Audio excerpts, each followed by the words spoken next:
Hola, soy la Basmati de nuevo con vosotros, hoy para contaros Diego da Silva Velázquez, que yo creo que he hablado de él tangencialmente, y si lo he hecho de forma directa, pues hoy más. Es que a los grandes siempre hay que volver. Es, no sé cómo deciros, está considerado el pintor más importante del barroco español. El barroco español fue mostrenco, fue esplendoroso, y también estamos en plena contrarreforma, pero nuestro Velázquez yo pienso que se adelanta a los expresionistas. De hecho, son casi las vanguardias, porque el Prado se hace relativamente tarde, en 1827. Entonces la pintura española está bastante desconocida para los europeos en aquel momento.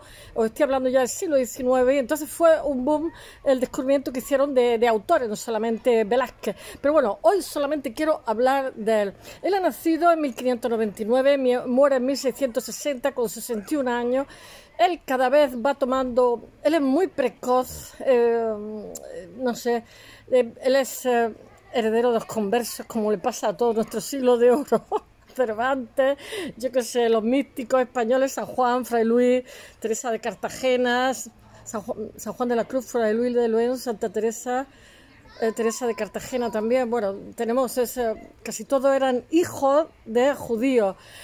Uno, no sé, Fernando Rojas, el de la Celestina, unos lo dicen, otros no tanto. Cervantes también era, y casi mejor, porque ese mestizaje tan interesante que teníamos de diferentes culturas, tenemos la lírica mejor del mundo. Bueno, la mejor la tienen los semitas, y lo dejaron como legado ambos, tanto el hebreo como el árabe. Las lenguas semíticas tienen, yo qué sé, pues el cantar de los cantares, yo qué sé, el collar de perlas, ¿cómo se llama? Pues en fin, tuvimos un esplendor de cultura increíble, porque fue también el conocimiento de los nabateos, del creciente fértil. Si los árabes no hubiéramos tenido infinidad de cosas que comemos, pero también el sextante, que ayudó a dar la vuelta al mundo, que yo que sé, que hizo que llegáramos a América, y montones de cosas fueron simplemente progreso. Bueno, volvamos al barroco.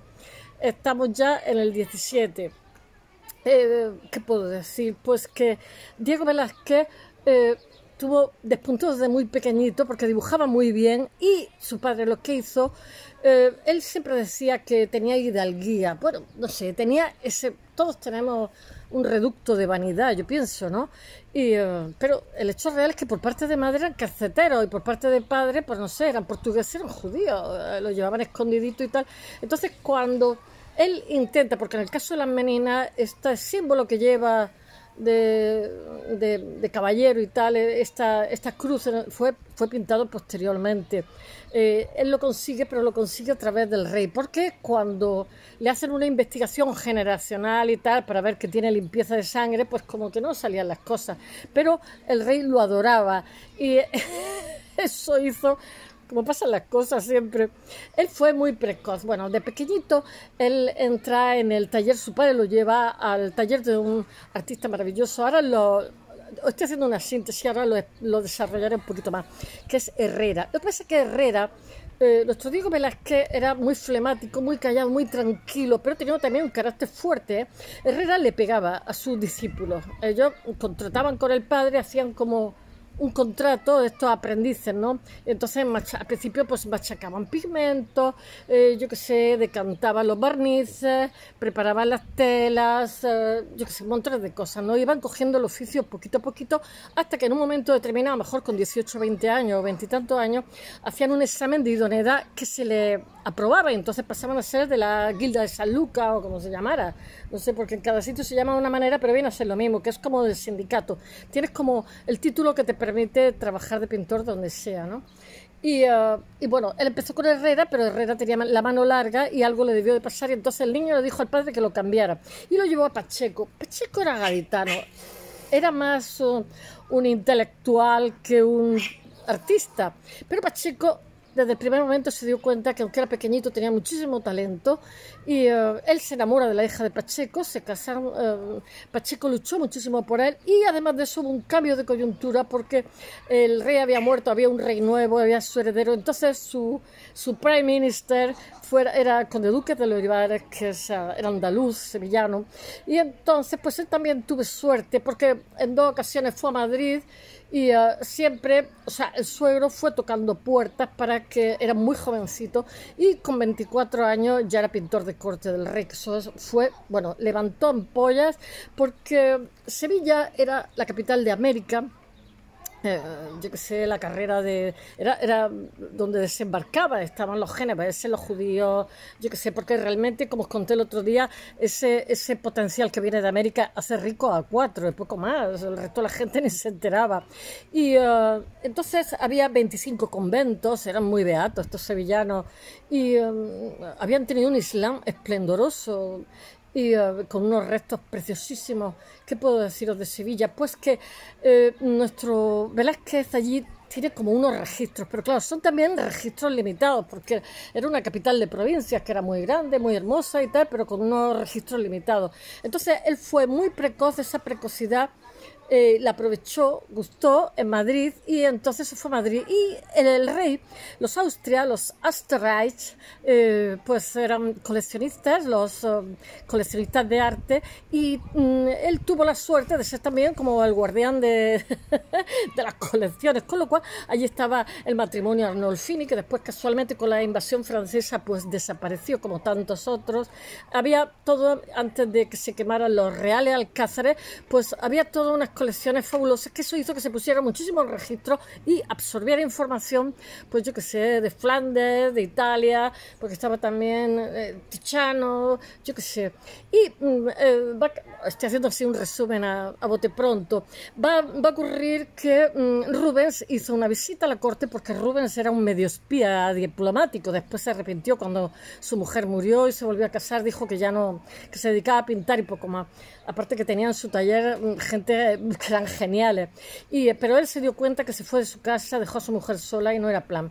Bueno, conclusión, Rubens andaba por la corte. Rubens copiaba, pidió permiso, se hizo amigo de Velázquez, no sé en qué hablarían, y le aconsejó a Velázquez, que era jovencito, que por favor que fuera a Italia, porque el Gran Tour existía en Francia, existía en Inglaterra, existían montones de sitios, para que viera cosas distintas, o sea, el arte griego clásico, el arte romano, etc.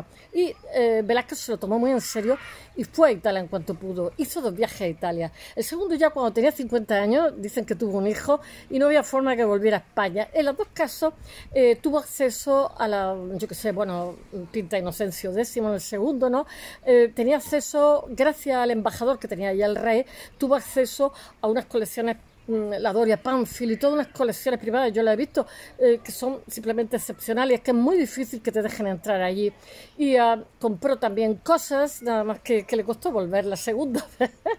Él realmente muere cuando tiene 60-61 años porque el rey siempre le está dando cargos, el rey le cae muy bien porque es una persona muy muy tranquila.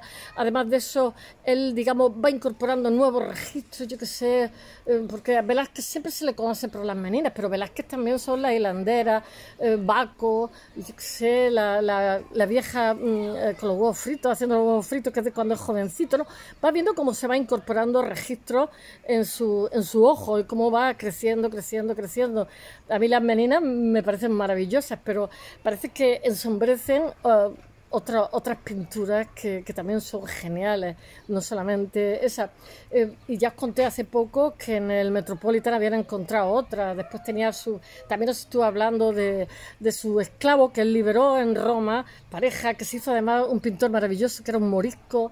No sé, tuvo una vida muy interesante, pero también es verdad que el rey cada vez lo quería tener más cerca, porque era una persona que sabía que era muy inteligente, le daba mucha paz de espíritu. Entonces le fue dando más cargo, y él cada vez pintaba menos, y bueno, y lo que pintaba estaba muy bien, pero cada vez pintaba menos. Y el hecho real, el acomodador real era como que se adelantaba el rey y entonces tenía que preparar las cosas. La última vez que hizo de acomodador real, antes de que llegara el rey, tenía que estar maravilloso.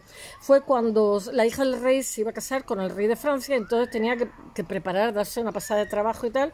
Y lo hizo no sé si era en Irún o algo así, lo preparó todo, pero cuando vinieran los franceses, porque se dieran como una buena imagen mutuamente, ¿no? Y entregaba a su hija al rey. Y se dio tal pasada de trabajar que se puso malo, le hervía el estómago, se puso malísimo. Y cuando volvió a Madrid ya iba trastornado, entonces el rey se enteró con grandísimo disgusto y le mandó su médico, pero ya llegó tarde porque él falleció al día siguiente, muy poco tiempo, vivió 61 años. Bueno, voy a ver si lo cuento de forma más organizada. Velázquez está considerado el más importante pintor del barroco español. Yo qué sé, se convierte en poco tiempo en pintor de cámara de Felipe IV, como os he dicho, gracias también a la coyuntura de buscar en la corte, porque los válidos eran, los reyes tenían que gestionar un imperio que era gigantesco. Entonces, esto venía a ser como una especie de primer ministro que lo que hacía era, digamos, tener a su vez un gabinete de expertos y tal, y muchas veces lo que pasa es que barrían para casa y hacían capitales ellos también, pero bueno, no estaba de más. O sea, España es el estado más antiguo de toda Europa y no estaba de más que se, digamos, que externalizar un poco toda una serie de actividades que el rey siempre tenía la última palabra, tenía un gestor. Este gestor era andaluz y lo que hizo fue recrear una corte andaluza. Entonces ahí, aunque Velázquez fuera genial, también tuvo suerte. Bueno, él se va a la corte de Felipe IV, que le permite estudiar a los grandes maestros del arte nacional, porque los austrias tenían una colección de arte increíble. De hecho, el Prado ahí está ahí. Él estudia, se hace de registros nacionales e internacionales.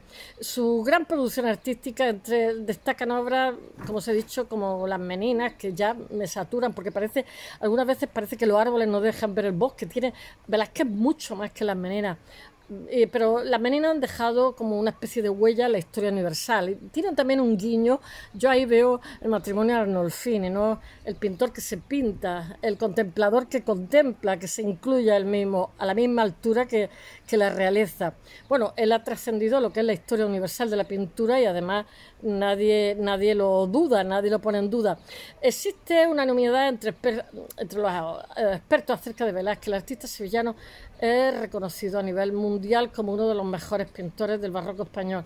La obra original, la obra que destaca por su amplia variedad de registros y de época y de pinceladas. Él era muy rápido pintando, yo lo veo en lo que hizo en Roma, o sea, es como muy rápido, muy rápido. El retrato del Papa es genial. Él tiene un color como muy equilibrado y yo qué sé, las texturas que da pincelada rápida, superpone, yo qué sé, él ha pillado cosas de Tiziano, de todo, de Rubens también. Pero Rubens se convirtió en una especie de caricatura de sí mismo, porque se repite un poquito ya. Era un poquito cansino, ¿no? Siempre igual. Va cambiando el registro, nuestro Velázquez. Bueno, Velázquez, sobre todo las Meninas, para mí lo más importante es que crea atmósfera. Eso es muy difícil. Y en literatura también, crear atmósfera. Él se convirtió en pintor de cámara de Felipe IV, como os he dicho, y dedicó gran parte de su vida a realizar, por supuesto, retratos del rey, de la familia, a decorar las residencias, las estancias reales. Su presencia, el rey lo adoraba. Su presencia era constante en la corte. Y le permitió también estudiar la magnífica colección que tenía y sobre todo pasar en 2 ocasiones tiempo en Italia comprándole cosas al rey y teniendo también experiencias distintas, como tener un hijo. Bueno, estos austrias, como he dicho muchas veces, eran coleccionistas alucinantes. Ay, cada vez se me va más para arriba, más para arriba. Los viajes a Austria fue Rubens el que le dijo: venga, hombre, que está todo muy bien, pero vete a a Italia, que verás cómo vienes cambiado. Se me va para arriba. Bueno, Rubens le dice que vaya a conocer a los grandes maestros italianos. Él se llamaba Diego Rodríguez de Silva y Velázquez. Lo que pasa es que en Andalucía en aquella época había la costumbre de poner el primer apellido ponérselo de la madre. Bueno, como dicen los latinos, mater semper que esta es, pater es o no es. Y los judíos dicen también que judío es hijo de judías, porque los padres lagarto. Bueno, él nace en Sevilla el 6 de junio de 1599 y es bautizado en la iglesia de San Pedro, que es donde se habían casado sus padres unos años antes, que era Juan Rodríguez de Silva, que era portugués, judío, hijo de judío, de ascendencia portuguesa, pero no se dice, yo no sé por qué se calla eso, parece que sea una desgracia. Y Jerónima Velázquez, hija de una familia hidalga. ¿Qué familia hidalga? Si el padre era calcetero, por favor. Bueno, a pesar de que se ha llegado a afirmar que la familia de Velázquez figuraba entre la pequeña hidalguía de Sevilla, es un invento, es una veleidad que tenía. No existe ninguna prueba suficiente, ni en su día existía pruebas suficientes, porque el abuelo era calcetero. Zurcía, a pesar de la ínfula que tenía nuestro pintor, nuestro Velázquez. Bueno, el padre de Diego era notario eclesiástico, que era muy humilde, un oficio que ejercían personas pertenecientes a los niveles más bajos de la nobleza, por lo que, según, ¿cómo se llama? José Camón Aznar, de la época de Franco. Bueno, pero tiene cosas muy interesantes. La familia del futuro pintor de cámara debió vivir rozando la pobreza, con modestia, que es que cuando eres pobre, si dices que soy modesto, parece que seas menos pobre, ¿no? Pero sí, eran pobres. De este modo, de hecho, al niño lo mete con 9 o 10 años con Herrera, en fin. De este modo, cuando muchos años después Velázquez quiere ver reconocida su hidalguía y conseguir el título de caballero de la Orden de Santiago, que se pinta en las Meninas, cuando consigue se lo pinta después, porque ya había pintado las Meninas. El Consejo de la Orden Militar no considera válida la condición aristocrática de Velázquez, de su padre, le niega que sea caballero, pero el rey lo enchufa. Solo la intervención del rey y la del Papa logran vencer esa resistencia. Me parece muy bien. Y conseguir para el pintor el ansiado título en 1659, casi a punto de morir, porque él muere en el 60 o en el 61, una cosa así. ¿Qué puedo deciros? Pues que el joven Diego pronto muestra una admirable destreza en el dibujo y es enviado como aprendiz al taller de Herrera cuando es niño, con 9 o 10 años. Pero Herrera le metió unas galletas que las ponía hasta allá y le dijo al padre, cámbiame. Herrera era pintor y era grabador, era, yo qué sé, a mí pienso que era más artista que Pacheco. Lo que pasa es que muchas veces este era genial, ¿no? Le hacía falta... Ay, me estoy cambiando de postura porque es que... Ay, de verdad, ¿eh? Bueno, Herrera, ya os he dicho que es el primer sitio donde va antes de Pacheco, que luego sería su suegro. Y le pegaba bofetones a los aprendices, que eran niños pequeñitos, si cometían algún error. Madre mía, así no se puede enseñar, eso es lo más antididáctico que hay, lo menos pedagógico. Así que para evitar males mayores, Diego le pidió a los padres, firmaban un contrato, que lo llevaran a otro sitio. Y así, con el beneplácito de sus padres, en 1610 Diego recaló con 11 años en el taller del retratista gaditano Francisco Pacheco, como os he contado. Más conocido por su escrito, hizo un libro que está todavía en activo. O sea, era bastante bueno intelectual, pero como, yo qué sé, como artista se había quedado en Miguel Ángel y en Rafael Sanzio, una versión, que su dote de artista era regular, pero hizo lo que tenía que hacer, que enchufarlo en la corte, y su hija se casó con él, con lo cual, porque él lo veía genial.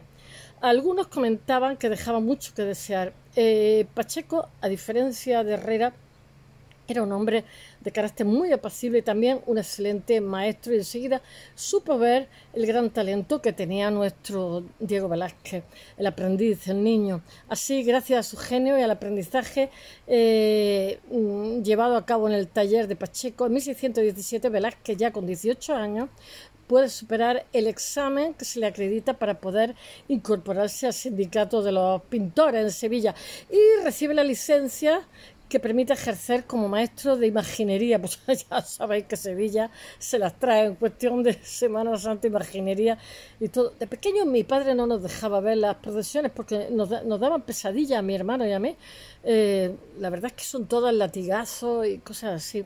es las tradiciones populares. Bueno, era maestro de imaginería y al óleo. El 23 de abril de 1618, Diego Velázquez se casa con Juana Pacheco, que tiene 15 años. Es la hija de su maestro. La joven tiene 15 años y profesa un gran amor. Pues claro, lo normal es que te casaras con los del gremio. Eran niños que habían crecido junto a su esposo, que tiene 19 años. Diego y Juana tuvieron dos niñas que se llamaban Francisca e Ignacia. ¿Podría ponerle Ignacia a una niña, por favor? No es otro nombre. Bueno, fueron bautizadas. Una de ellas se va a casar con un pintor y Velázquez lo consigue meter también en la corte. Es que no me acuerdo cómo se llama. De aquellos primeros años de aprendizaje, Velázquez se conservan algunas obras de temática costumbrista, como la de las viejas friendo huevos, que lo he dicho, que está en la Galería Nacional de Edimburgo, en Escocia. Después está el Aguador de Sevilla, que está en la Ashley House de Londres. Está también el Almuerzo, es que no me acuerdo de todas, que está en el Museo del Hermitage de San Petersburgo. Entonces, hay más, ¿eh? En esta época Velázquez también realiza composiciones religiosas. Pues claro, en Sevilla pues había 25 conventos, que es lo que podía hacer que no fuera religioso, entre las que destacan la adoración de los Reyes Magos del Museo del Prado de Madrid. En aquella época era poseedor de un gran bagaje artístico. El joven ambicioso, nuestro Velázquez, decide viajar a Madrid. No decide viajar, sino que el suegro lo enchufa para ver si puedo meterlo en la corte, pero no pensaba que iba a entrar de pintor de corte, pensaba que iba a ser uno más del montón. Y Madrid ya se ha convertido en la nueva capital de España, y a donde él va en 1622 con el objetivo de conseguir un puesto que le permita acceder al mecenazgo, al más alto de los mecenazgos, que es el del rey, la corte real, formar parte de la corte. Con esta intención, Diego Velázquez intenta hacer un retrato del monarca, pero en un principio lo único que logra es retratar a una de las figuras más importantes de la época, que es el capellán del rey, que es el poeta Luis de Góngora. Nada menos. El retrato es precioso. Velázquez viaja por primera vez a 1622, como he dicho, con el objetivo de conseguir un puesto que le permita acceder a la corte. De regreso a su Sevilla natal, pues como que la cosa no había cuajado. Velázquez se da cuenta de que la ciudad del Guadalquivir, pues como que se ha hecho pequeña, yo qué sé, y vuelve a intentarlo en Madrid, pero siempre a través del suegro y a través del conde duque de Olivares, con algunas cartas de recomendación para los funcionarios de la corte. Y esta vez sí que cuaja, porque se le abren las puertas de palacio gracias a la influencia de Gaspar de Guzmán y Pimentel, que es conde duque de Olivares, válido del joven Felipe IV de 17 años y tal vez el hombre más poderoso de España en ese momento. Olivares es también sevillano, quiere una corte sevillana y es un gran aficionado al arte, y consigue el permiso del soberano para que el artista pueda pintarle un retrato. Felipe queda tan fascinado con lo que le hace, con la obra, que de inmediato designa al artista sevillano como retratista real. A partir de ese momento, y ya con la obligación de vivir en Palacio, Velázquez tiene que retratar a todas aquellas personas que forman parte del círculo íntimo de nuestro rey, del monarca, la reina, los príncipes, incluso el propio conde duque de Olivares. Me parece que está, el conde duque de Olivares creo que está o la Spanish Society o en el Metropolitan. De aquella época destaca también un retrato del conde duque que lo vi en la Society, que está en la Spanish Society en Nueva York. El triunfo de Baco, que está en el Museo del Prado de Madrid, también conocidos como los borrachos, porque a todos le ponemos, en España a todos le ponemos mote, yo qué sé, ¿cómo se llama? A la firma de Breda le pusieron las lanzas. Bueno, esta pintura está considerada una de las obras más maestras del artista en el periodo. En 1928, Rubens, el famoso maestro, hizo 10 cuadros. Llega por segunda vez a Madrid en misión diplomática y no tarda en trabar una profunda amistad con nuestro Velázquez. Es el propio Rubens el que anima a Velázquez que se vaya, por favor, a Italia, pero ya, para perfeccionar su arte, más que perfeccionar, para conseguir más registros. Así, tras conseguir el permiso real, 26, el rey le paga por adelantado como si dijéramos un sueldo, pero le dice y le encarga también que traiga cosas.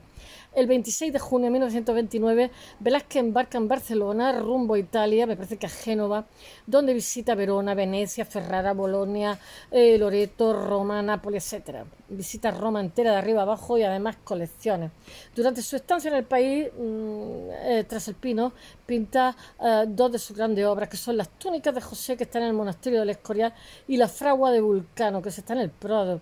Si ya os digo que todos sus cuadros es que no tiene desperdicio. Cuando vuelve a Madrid, Velázquez, tras el periplo que ha tenido tan fructífero por Italia, pinta algunas de sus obras de temática religiosa más famosas, como son El Cristo después de la flagelación, que está en la National Gallery de Londres, El Cristo crucificado, está en el Museo del Prado, ese es preciosísimo. Bueno, y retoma entonces su trabajo como pintor de la cámara y entre 1634 y 1635 realiza para decorar el Gran Salón del Reino del Palacio del Buen Retiro en Madrid una serie de 5 retratos ecuestres de Felipe III, Felipe IV, yo que sé, las esposas de ambos, los príncipes herederos, etcétera, etcétera. Para las paredes laterales de esta estancia se han perdido también cosas de Velázquez, no os creáis que se me está cayendo esto.